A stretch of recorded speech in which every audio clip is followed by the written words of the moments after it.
Ahojte, srdečne vás zdravím. Vítam vás na mojom kanáli. Ideme si pozrieť odkaz tarotu na dnešný deň, čo tu máme. Sme sa nejak rozbehli s tými pohármi. Včera sme mali 4 pohárov, dnes máme 7 pohárov. Čo nám 7 pohárov chce povedať, alebo na čo nás chce dnes upozorniť?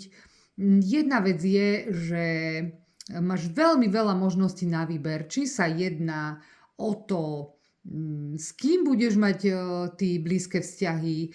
Ponúkajú sa ti rôzni ľudia, nehovorím len do vzťahu, ale do tvojej cesty ti idú rôzni ľudia z rôznych zázemí, z rôznych prostredí. Je to veľmi, veľmi rôznorodé a naozaj ten tvoj život môže byť len tak pestrý, ako ty si ho vieš urobiť.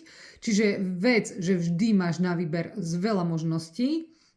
Na dnes ťa to zvlášť upozorňuje, ale druhá vec, ktorú ti tie karty chcú povedať, niekedy tých veľmi veľa ako keby vzruchov alebo informácií v tebe môže spôsobovať také mierne otupenie zmyslov a môžeš potom mať zahmlený obraz na niektoré veci, ktoré by si mohol vidieť trochu realistickejšie a môžeš mať ružové okuliare v prípade, že si napríklad jednu z tých 7 možností, ktoré všetky vyzerajú na tej karte, hej, tých 7 pohárov, že ak sa na to pozrieš, každá je definitívne inakšia. V jednej sú hodiny, v jednej je hád, v jednej je hrad, v jednej sú šperky, hej, v jednej je kľúč, je tam kniha, čiže to sú úplne také tie, totálne každá vec iná, tak v tomto informačnom šume, ako keby, ty si mohol jednu vec samozrejme zamerať, ktorá ťa zaujíma a tak ťa zaujala, že môžeš mať ružové okuliare a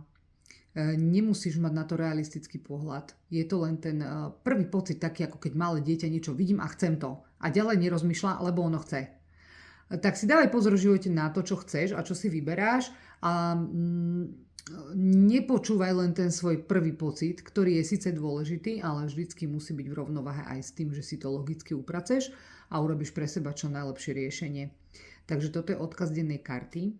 Ja ti prajem, aby si vo svojom živote robil správny výber. Samozrejme, že máš sa riadiť aj tou prvotnou informáciou, ktorú ti hovorí tvoje vnútro, že tuto ma to ťahá, ale potom si porozmýšľam a porovnám to s inými možnosťami. Pozriem sa znova tými peknými očami aj na tie ostatné možnosti. A zistím, že aj tá druhá vo mne rezonuje a možno je výhodnejšia pre mňa, hej? A tým nemám tie rúžové okuliare, ale mám dobrý pohľad na veci. Takže prajem ti krásny deň, som rada, že tu so mnou si a prídem opäť zajtra s ďalším výkladom. Maj sa pekne.